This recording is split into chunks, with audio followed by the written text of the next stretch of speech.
बोकारो जिले के दिन भर की ताज़ा खबरें। जिला एवं अनुमंडल स्तरीय पशु कल्याण समिति का करे गठन उपायुक्त बोकारो।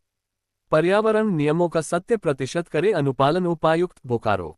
पब्लिक वेलफेयर के कार्यों में सहभागिता बढ़ाए कंपनियां जल स्रोतों को स्वच्छ रखने की जवाबदेही सबों की उपायुक्त बोकारो। सभी तरह के पशुओं के लिए है सम्मान, क्रूरता के खिलाफ है प्रशासन, आमजनों के हितों की भी रक्षा प्राथमिकता। मालती अपार्टमेंट में गठित कमेटी करे नियमित बैठक, आवास करने वाले सभी लोगों से करे संवाद, उपचार के लिए गिरिडीह गए कुत्तों के वापसी को लेकर दिया जरूरी दिशा निर्देश।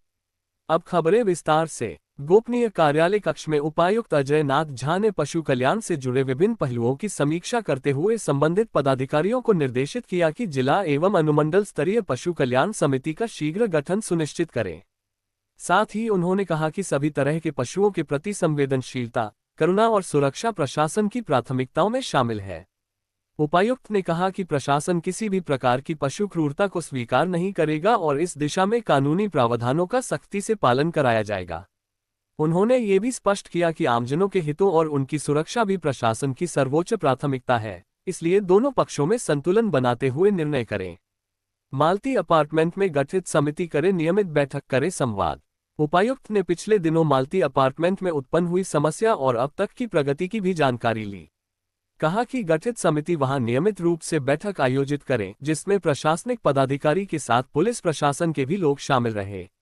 उन्होंने कहा कि समिति आवास करने वाले सभी लोगों से संवाद स्थापित करे, उनके सुझावों को संकलित करे और पशुओं से जुड़ी समस्याओं के समाधान की दिशा में ठोस पहल करे।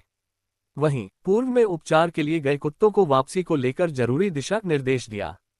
उपायुक्त ने बैठक में उपस्थित पदाधिकारियों को कहा कि किसी भी निर्णय में मानवीय दृष्टिकोण अपनाया जाए, ताकि न तो किसी पशु को अनावश्यक कष्ट हो और न ही आमजन को असुविधा हो। उन्होंने कहा कि पशु कल्याण एक सामूहिक दायित्व है जिसमें प्रशासन, नागरिक समाज, पशु प्रेमी और आमजन सभी की सहभागिता जरूरी है। उन्होंने कमेटी गठन को लेकर उप विकास आयुक्त को जरूरी दिशा निर्देश दिया। उधर उपायुक्त अजय नाथ झा ने पर्यावरणीय नियमों एवं प्रावधानों के अक्षरशः अनुपालन का कंपनी को निर्देश दिया। उन्होंने स्पष्ट कहा कि औद्योगिक गतिविधियों के दौरान प्रदूषण नियंत्रण बोर्ड के दिशा निर्देशों का पालन हर हाल में सुनिश्चित करना है। साथ ही कहा कि कंपनी द्वारा ईजली नदी के जल को प्रदूषित करने की शिकायत प्राप्त हो रही है, इसमें अविलंब सुधार करें। नदियों, तालाबों व अन्य जल स्रोतों को प्रदूषण मुक्त बनाए रखने में कंपनी समुचित कदम उठाए।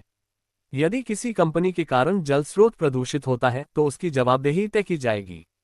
जल स्रोतों की स्वच्छता, आसपास के गांव में जनहित से जुड़ी पहल एवं पर्यावरण संतुलन की जवाबदेही केवल प्रशासन की नहीं कंपनियों की भी समान रूप से है।